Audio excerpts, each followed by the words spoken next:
What's going on, guys? Welcome back to another video. In this video, I've got a very important AMC update to bring all of you this evening. So what we're going to be talking about in this update is what I believe to be the truth about this AMC short squeeze situation at this current time and where I see things playing out. I think this is a very necessary video at this time because honestly, I see a lot of people coming into my streams or my videos or even on other social media platforms every single week saying, this is going to be the week every single week, or next days, tomorrow's going to be the day. And then people set themselves up for disappointment. I've been saying this for a long time that I think this situation is going to play out over an extended period of time because at the end of the day, nobody knows when it's going to happen or potentially how high this thing can go once it eventually or potentially starts to fire off. But before we actually cover all of the information and analysis on what we're looking at here going forward into the rest of this video, I want to make something absolutely and abundantly clear because I know some people are going to not like some of the things that I say in this video, and some people are going to say, hey, this is a lot of great information and this is benefiting me. For me personally, I've not sold any of my shares. I'm holding my entire position that I'm in with. I will buy more if I see fit. In my investment thesis in this situation is, remember, I'm a younger person. I'm 23 years old. I've put in an amount of money that I'm fully willing to watch fluctuate around up a lot, down a lot, and I'm not going to be getting out of this position until I see what I want to see. That is my investment thesis personally, and that has not changed. So we're going to go over essentially what we're looking at technically. We're going to look at the market conditions. We're going to look at upcoming catalysts. We're going to look at short interest and everything that we've kind of been seeing play out over the last couple of months and what we've seen going forward, or what I see going forward, in what you guys should really expecting in terms of what your expectations should be going into each and every trading day. So before we get into all of that information, if you enjoyed the information and analysis that I provide for you in this video, make sure you go down there and hit that like button or drop a comment down below on your thoughts on what we're seeing right now. And again, if you guys do want to see more videos like this, make sure you hit that subscribe button and turn on that notification bell. So first thing that we are going to be going over in this video, the first part of it, is sort of what I would like to consider the bullish side of what we're looking at here. So the first thing that I kind of want to say is, well, we're looking at this whole short squeeze situation in three facets. The first is sort of the fundamentals of the business, because that's going to entice institutions and more retail investors to start pouring more money into this. The second is it still shorted? Have the shorts gone anywhere? And the third are, what are the market conditions and what are they saying about the ability for stocks to go on massive runs? So that's the quick breakdown. But the first thing that I want to show you guys, again, Ortex data. Now, I know some of you guys do not like Ortex. That's perfectly fine. You can have your opinions on what the data that we are seeing. Do I believe this data to be 100% accurate? Absolutely not. But when I look at it, when I look at this data, I think to myself, okay, this is the bare baseline minimum data that we're seeing here. I showed you guys in a video from a couple of weeks ago that Credit Suisse got fined, again, a very low amount for basically mismarking essentially short orders that were going to off-exchange venues. And over a period of time, if I remember correctly, it was about 5 or 7 years, it was about 15.8 million orders. So if these orders aren't getting sent to FINRA and FINRA doesn't see them, obviously these short interest numbers are not going to be at like 100% correct, but this does serve as a bare baseline minimum, and having 22.5% estimated short interest is very, very, very high.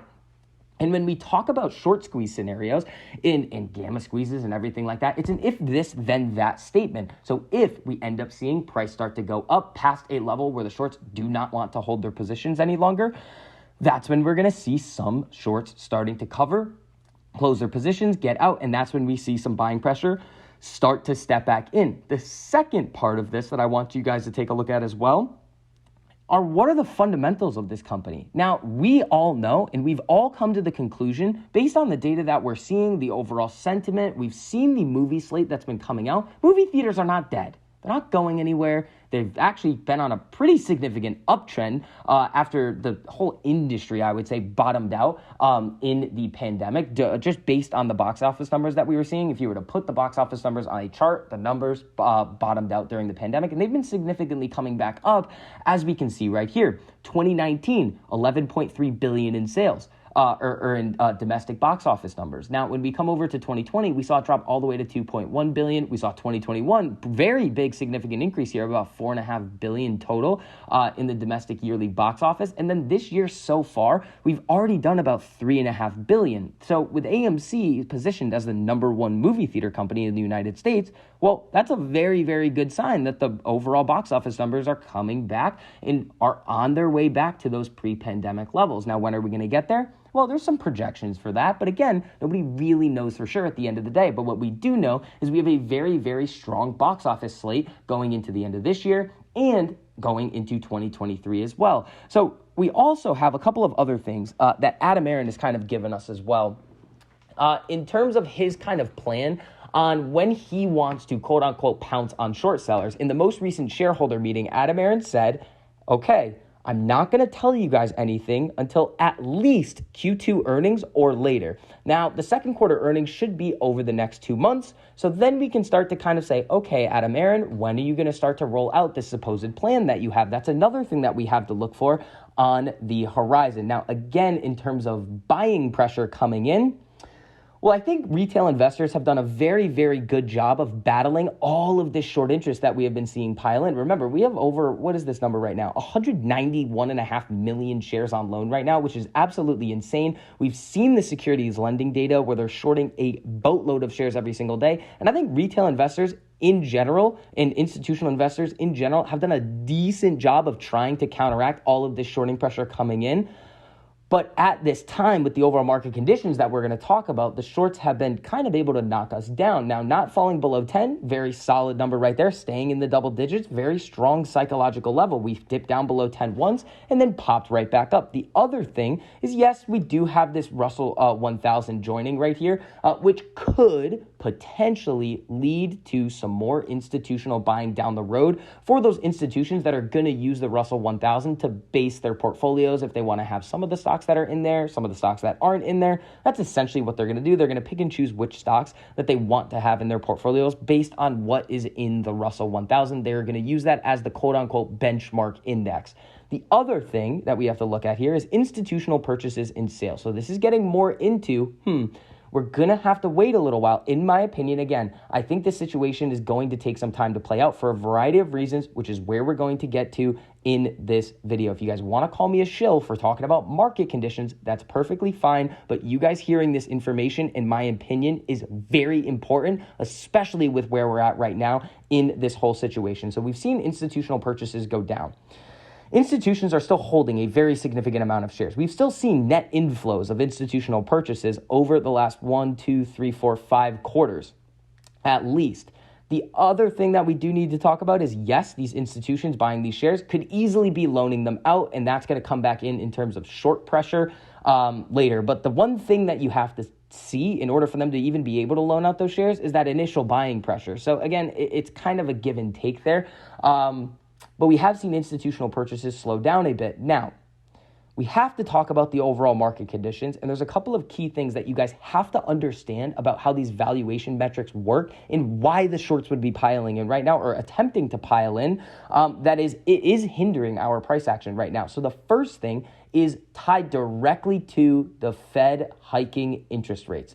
When we look at this right here, increased rates are generally seen as having negative effects towards stocks. Now, the reason is something we've talked about many times in the live streams and the private streams in the Discord as well. But this is because many valuation models incorporate the discounted cash flow model. The DCF model seeks to value a stock by discounting a company's estimated future cash flows back to a present value or today. What happens now is, as we can see here, a key input in the model is the discount rate, which is included in the denominator of the model. When those discount rates increase, which they are directly tied, as we can see here, to the actual federal funds rate. When the federal funds rate goes up, these discount rates go up, and you see what's called multiple compression. When you do 1 divided by the discount rate, you get the multiple. And when you see multiples compress, you see present values start to go down, which is why you are seeing all-time high or the highest level in the last 10 years of shorting in the overall market. These valuations are starting to come back down. Now, Again, do we need fundamental value to continuously go up and see wild fundamental increases in the company? No, but it does help get that institutional money coming back into the stock. So that's the one thing right here that we're looking at. But what is the time horizon on what we're seeing with these with the Fed increasing rates and when this could potentially kind of bottom out? Well, there are some projections to this. This is very broad, but typically a bear market decline is about 32%, and that would put the S&P 500 from the highs at about 330 in terms of what the SPY would be at, and 3,300 on the actual S&P index. So there is potentially some more pain coming in the market over the next 6, 8, 12 months. This is something that you guys need to keep in mind, because it's almost like you're living in Antarctica and you jump into the water expecting it to be a hot tub, but that doesn't make a whole lot of logical sense. That's kind of what we're applying here in terms of, we're seeing the market come down. We have shown you guys a couple of charts many times in the past where it lines up to the day where the market has these long drawn out significant runs when AMC and GME have their runs too. So if the market starts to give us a little bit more breathing room, yes, that is when we could start to see us start to come back up. But that's not going to be the only catalyst that's going to bring us back up either. That just gives us the little ignition to start moving back to the upside. Now, the other thing that I want to talk with you guys a little bit about is technicals. Now, a lot of people like to say that technicals don't matter, fundamentals don't matter, and I personally think that they matter on a swinging scale. It's to the extent do some of these things matter. All of these things, the fundamentals, the technicals, they are going to matter somewhat. It's just to what extent are they actually going to matter in the current marketplace? When we take a look at AMC on a couple of the different time frames that we like to look at here, specifically the 4-hour, the daily, the weekly, and the monthly, on these longer time frames, 4-hour. 4 hours showing some signs of consolidation right here. We are seeing the MACD flip up, flip back down, flip up, flip back down. We're not really seeing any sort of longer term trend, specifically over the last the last month and a half about. But overall, we have seen a little bit of a downtrend. When we throw this on the daily time frame, you have a little bit of a different story. You saw the MACD, which is the moving average convergence and divergence indicator here, which is an indicator of momentum, flip back on May 18th, and you saw the stock basically remain flat through the entire time that we were showing a little bit of bullish momentum. When you throw this on the weekly, we did get this weekly cross down. We're now below the 200 EMA on the weekly, kind of doing what we like to call rimming down right now, this 13 EMA. So again, another bearish trend to the downside here. When we look at the monthly time frame, well, the monthly 1348 cross here looks like it's about to cross down. We are also seeing that the last time the monthly crossed down, we did see some significant pain. But again, the last time the monthly crossed up, it was a little bit of a lagging indicator. So kind of there, it might lag, it might not lag. We would have to wait and see. But again, we need that buying pressure to really come in order for us to see that move to the upside. Are retail investors tapped out right now? Well, they could be. We are going into a recession. We're seeing rising interest rates. We're seeing the cost of everyday goods start to go up. Maybe people don't have as much disposable income right now to throw at stocks as much as they did back in 2020 and 2021 when the Fed was printing all of this money. And now they've kind of switched their policy back to tighten everything and bring everything back to somewhat of a normal level. But what we're looking at here in general, guys, is a situation where you have to ask yourself those three things that we were talking about in the beginning of the video. To what extent is the stock shorted? AMC, GME, heavily shorted right now. Okay, cool. It checks the box there. Are the company's fundamentals steadily increasing? Well, in my opinion, with what AMC is doing right now, well, we're seeing the overall box office numbers start to come back up. It's going to take some time to fully get back to pre-pandemic levels, which we all know. Again, that's one of the other reasons why I like to say this is probably going to take a decent amount of time in order to play out. But they're also getting into new industries with popcorn, NFTs, they're buying other companies, they're expanding, they're shutting down theaters that are underperforming and opening theaters in high-performing locations. So I think their strategy is very solid, but it's a longer-term strategy that I think a lot of you guys are thinking about when you're watching the live streams and the video every single day. Could we rip on a given week? Yes. Should you expect this and get your hopes up all the time and then get disappointed when it doesn't happen? In my opinion, no, because when you think about the potential for these squeeze plays, the reason why they have such potential is because of the vast amount of that supposed manipulation that we are seeing on a day-to-day basis. So then when we see that manipulation start to play out, it's very hard for me to sit here and not say, well, that's something that we expect, and I've put in my money into this fully knowing that there's a high probability of manipulation going on all the time, but that doesn't change my investment thesis at all. I'm still holding this stock. I'm still going to continue holding this stock until we see the things that I want to see start to play out. So that is mainly going to wrap up this update on AMC. If you took away anything from this video,